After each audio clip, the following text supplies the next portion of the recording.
Langsung mau ngawas al-ulama al-mujaddidun mungkin halamannya diacak mohon sesuai dari Idris sesuai politik yang diinginkan. Politik itu saya sing elek bodho ini nih, nah politik itu saya. Ngeten kula sukane mukadimah terus cara Ibnu Khaldun itu nulis mukadimah nih, terkenal lah, ulama ahli sosiologi ini sinten Ibnu sinten Khaldun. Itu menurut beliau ma ba'atsallahu nabiyyan illa fi mana'atin min qaumi. Tidak ada nabi diutus kecuali dalam komunitas terkuat. Jadi kalau di Quraisy ya suku Quraisy dipilihkan Bani Hashim. Sehingga ketika para sahabat hijrah, Nabi diajak hijrah mboten mendesak. Dawuh beliau ama ana fami mana'atin min qaumi. Kalau saya dalam lindungan kaum saya. Terus ketika Ammar didudui, Suhaib didudui, terus Sumayyah didudui, terus Yasir, Abai Ammar didudui, disiksa itu Nabi boten karena beliau suku napa? Quraisy. Jadi ketika kiai kontroversi kok Gus niku rada timbarno. Nek Gus ya taqabbalallahu minna minkum taqabbalallahu itu. Ana kiai orang tak kontroversi, ana paling nomor 2 dianggap khilaf. Nah sing ora pati kiai ya taqabbalallahu minna minkum. Dan kontroversi itu kadang penting, tapi bukan dalam makna politik ya. Karena seseorang itu bisa tahu kalau ada sikap sing nyeleneh, tapi orang nyeleneh sing aneh-anehan terus, buatan memang yang demi ilmu. Ini mukadimah pun bener. Aduh ulang politik ini malah kalau ulang deh. Karena lah yang berhili fakirin ayat tasoddar oleh irsyadin nas ila anak atau huwa ilmal ulama, wa hikmatal hukama wa siyasatal muluk. Terus nyata nggih. Kan sami sanate langitan sarang lirboyo ini sami sedanten ya. Kalau terangkan ya, Nabi itu inginnya umat ini itu masuk surga apa masuk neraka? Tidak dijawab. Sing jawab sing mboten Ustaz mau nak keliru ben gak izin. Sing Ustaz ini kan urusan harkat dan martabat. Pokoknya alumni sing ra ngiyai sing rondok bulat lah sing jawab sing dadi engko nak keliru dadi gus-gus angitan niku alumni sing goblok Gus dadi khelae gampang no. Nabi itu inginnya umatnya masuk surga apa masuk neraka? Masuk surga. Terus Nabi bersok gak kalau kebanyakan umatnya fasik? Maklaran bodoni semua macam utang rambayar semua macam-macam. Perso ndak? Perso. Lalu semangatnya Nabi ketika ada orang di luar itu diajak masuk, apa yang sudah di dalam dikeluarkan. Oh, khawarit ya berarti. Semangatnya Nabi itu yang di luar dipanggil ke dalam, apa yang sudah di dalam dikeluarkan. Yang sudah di luar atau sedang di luar diajak ke dalam. Sehingga hitung-hitungannya Ummul Barohin. Imam Sanusi itu berdebat kasar tentang masalah imanul muqallid. Sedikit politik ke situ. Saya politik ilmu, bukan politik bodoni. Tapi harus dengan politik siasa. Imam Sanusi itu berdebat sedemikian kasar dan beliau cenderung imanul muqallid itu la yuqbal. Karena kurang ajar muqallid itu. Wong paling lugu, paling utun, paling goblok. Iku nak mbok takoki, kena opo kok nandur pari? Duwe alasan, ya ora masuk akal. Terus pematang sawah itu ya ditanduri telo, ditanduri kacang. Alasannya masuk akal, tidak boleh harta sejekal pun nggak menghasilkan apa? Harta. Sing terkait kepentingannya itu masuk akal. Omahe dibagi bebek sapi, persane prospek. Jadi ora pawon tok tapi nglahir nendok rupa-rupane bebeke sering selingkuh ngendok, pitike sering selingkuh ngendok. Artinya untuk urusan harta itu sepinter itu. Lho wayahe pangeran gak iso mikir. Aku kurang ajar, darani ra cerdas nyatane urusan rentetan duniawi cerdas. Golek mantu ya mikiri santri langitan sing duwe fisik ta ora yo dipikir. Sing raine nggawa hoki ta ora. Sing lahire keliru tanggal ta ora. Itu kan iya sedemikian detail. Itu awam loh yang lugu. Tapi bareng urusane Allah. Wong aku anut kiai ra mikir. Itu kan kurang ajar urusan paling penting gak mikir duniawi.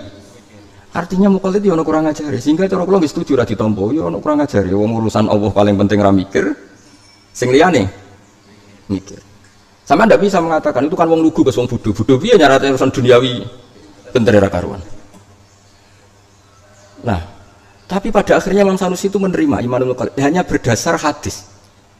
Niku Nabi ku berharap penduduk swarga niku pertama 30% atau sepertiga dari umat saya. Terus Nabi kepingin di satro ahli jannah. Iku dihitung piye wae, nak muqallid gak dihitung itu jumlahnya ndak cukup. Nabi itu berkeinginan penduduk swarga terbanyak dari umatnya.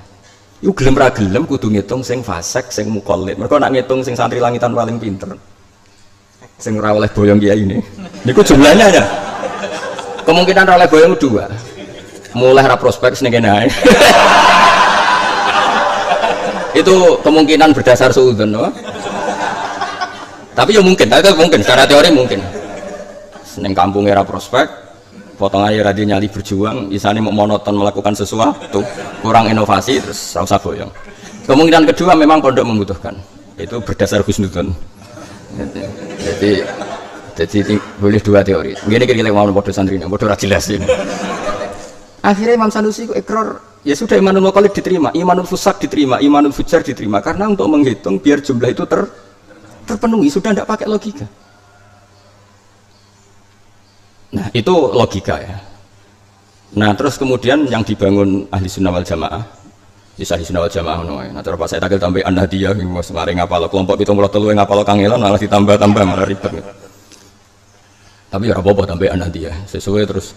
Asarkiyah bangsa Jawa Timur, Jawa Asarkiyah. Nah, sehingga logika itu yang dibangun juga nyuwun sewu berdasar siasa. Wong Islam nganti wani gagah ning Indonesia karena mayoritas.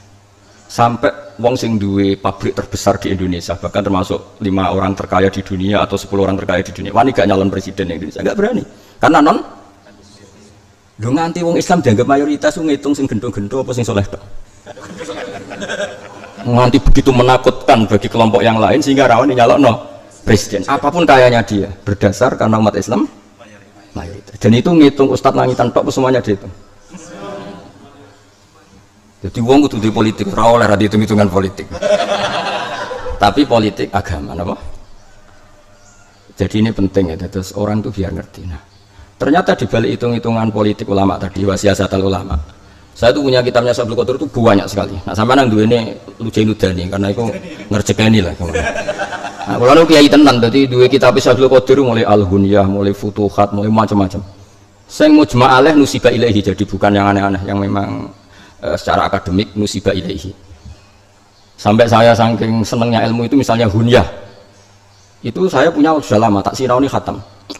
Nah, ini bukan urusan kula sombong, ben santri langitan itu anut lah, seneng kitab itu sinau khatam.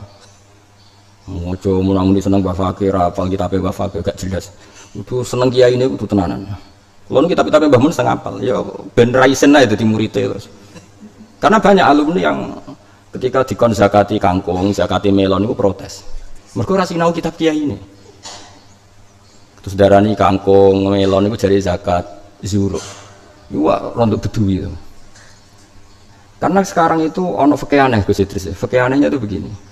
Orangnya itu pedagang, tapi mentalnya petani atau petani tapi gayanya pedagang. Kalau nggak ada konco akrab, kadang tulen kalau betul inovanya, kadang ngebis, jadi baru inovan ngebisnya rakyat zuhud kados kula, macam kere, pas ngebis pas kere. Nah kalau ngebis itu orang niat zuhud, orang niat orang hiburan.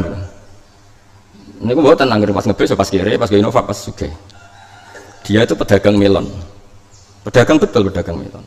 Setelah dihitung nak kulaan dari pasar atau dari petani itu mahal. Akhirnya dia nyewa lahan, dia nyewa petani kon nandur melon. Tapi dia mentalnya pedagang. Jadi dia sehingga misalnya panen raya melone wapi kok rego jatuh itu tetap susah. Nah petani ra ora. Regane jatuh lah, nah, hasil tanine bagus kan senang diambungi mergo hasilnya apik. Semeneng bangga dene sebab tangan berkah. Nah, cara kowe ngene kuwi ibasul masail. Cara kowe iku ngono iku zakate zakat zuro apa tak pedagang. Nek kowe darani zuro ngadepi problem iku gak kut. Tapi kena darani iku petani ya rada goblok wong mentale pedagang. Bingung kan kowe? Daripada bingung ngaji wae. Dadi wong ngaji kadang niat elek. Bingung ben Gus Bapak Gus koyo mau tak karek ngaji. Lha iku mental elek. Kowe iku santri alumni pondok kudune padha-padha mujtahid ora kok ngene iki modele ora ngene iki. Enak wong liya kok mikir karek anut. Iku ora takzim ngel-ngelo kiai. Jadi ini kudu ngaji terakhir. Setelah itu gak ngaji. Kenapa gak ngaji? Wis alim kok jenengan pun bar. Itu yang diinginkan para kiai. Mulane kabeh kiai santrine kon boyong mergo dianggap wis padha kiai ini. Terus rene angger ulama kok diboyong gurune iku qad analaka antufti. Aku wis wae fatwa senajan to nyulayani aku. Jadi riyen Imam Syafi'i ya gurune. Jadi riyen guru-guru riyen udah jujur. Imam Syafi'i ngaji umur 13 tahun, apal muwatta, paham bar ngaji 4 tahun. Wis cung ilmu ku wis entek, kowe moro Irak ngaji ambek musuhku. Tapi wis mati musuhku dari Imam Malik ini, Abu Hanifah. Musuh besar Imam Malik, gak tahu cocok. Tapi ilmune akeh seteroke ngaji. Wong wis gak ono ngaji murid Muhammad bin Hasan Asy-Syaibani. Ono ngaji dibiayai Mbak Malik disangon. Jadi riyen guru-guru riyen berjiwa besar. Kowe gak apa-apa beda mbek aku, tapi kudu alim sik. Baru apa-apa. Beda kok. Top pokoke kiai-kiai dhisik top. Orang ini iki alumni jek anut. Lho nak takzim tetap wajib Bang, tapi nak madzhab itu karena tadi ada muqtadul hal, ada macam-macam. Saya teruskan. Sehingga kalau orang fasik itu enggak dihitung, itu maka umat Islam itu tidak banyak. Sampai wis saya tak takoki, misalnya Kudus. Orang tahu semua lah, kayak apa kayak yang punya Jarum, kayak apa yang misalnya di Kediri, kayak apa kayak yang punya gudang garam, kayak apa.